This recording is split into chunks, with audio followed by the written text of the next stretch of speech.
Hi folks, I'm Ignatiy Vishnevetsky. And I'm Alex Dowd. We are at Club Lago Restaurant, just around the corner from the AV Club office. Film Club is brought to you by the new Windows 10. Imagine a future with no passwords where web pages are meant to be scribbled on and shared, and devices will listen and talk back. The future starts now for all of us. Get started today, Windows 10.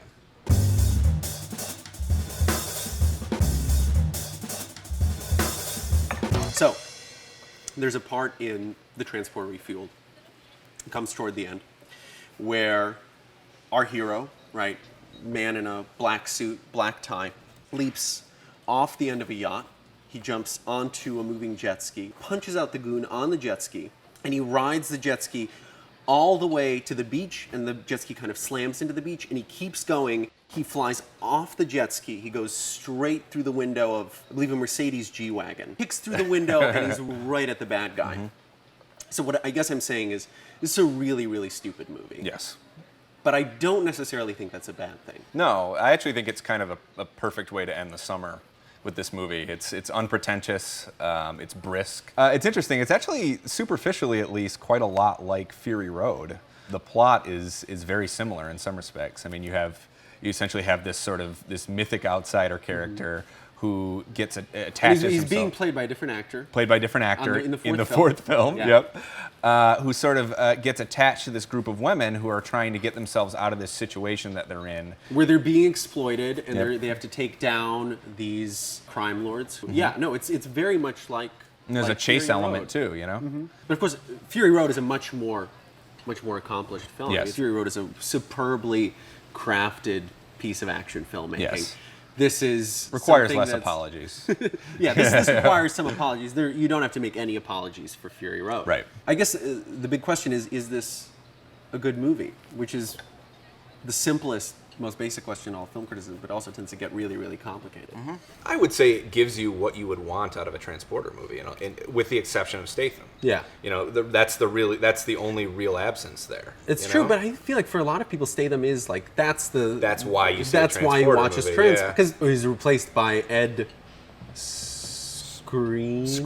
Something. We don't know how to pronounce Yeah. his name. He doesn't have the presence. He doesn't have the persona. And Right. the character, Frank Martin, I mean, there's really no reason to even give him the same name as the Statham character. The premise is so basic. I mean, the entire premise is there's a guy in a suit and he drives a car Right. and he beats up people. That's the entire premise Yep. of the series. And you don't really need much more than that. Could be a different guy in a suit. Yeah. For all we know, the French Riviera is full of guys in suits driving cars. Yeah, there are beating many people up. transporters out there. Yeah. I mean, I think this thing works as sort of a set piece machine, and there are actually a lot of pretty pleasurable action sequences in it. There's that fight where he's using the sort of the cabinets. Yeah, so he's fighting Yeah. these bad guys in between two rows of filing cabinets, and he keeps pulling out the drawers. It's very 80s Hong Kong, Yeah. but he doesn't really have the agility. Yeah, I don't think he has the physicality for the part, honestly. Statham genuinely looks like somebody who could and would beat up a room of guys. Yeah. And this guy, however you pronounce his name, does Yeah. not. You know? What else did you see that you liked? I mean, summer's at an end, right? Yep. You have to kind of take stock of the season.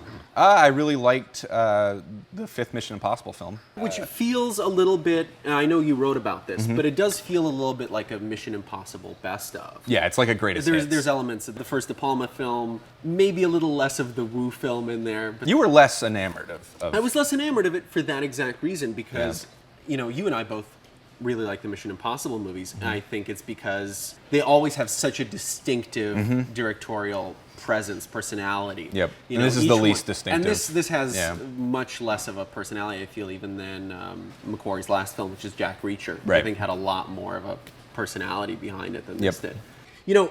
One that I absolutely love, it's my favorite film I've seen this year, and I know you were also really big on it because you reviewed it for us, is Phoenix, the Christian Petzold movie, which is, on the one hand, I think a really masterfully made suspense movie, but on the other hand, there's a rich quality to it. I haven't really felt this way about a movie since probably The Immigrant.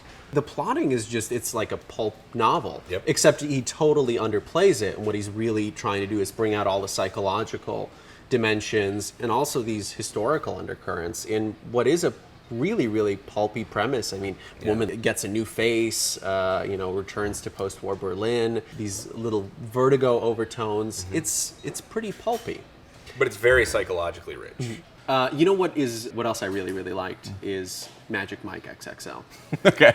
I can't think of it the last time I left a movie feeling like so good about the world. It exists in this very positive, upbeat universe. Yeah. It has this real love for its characters who are all kind of doofuses. I mean, Magic Mike is kind of a doofus. But it really, it kind of loves them, and it loves this very garish world that they live in. It's sort of this utopian world of male strippers driving around in ice cream trucks. Yeah.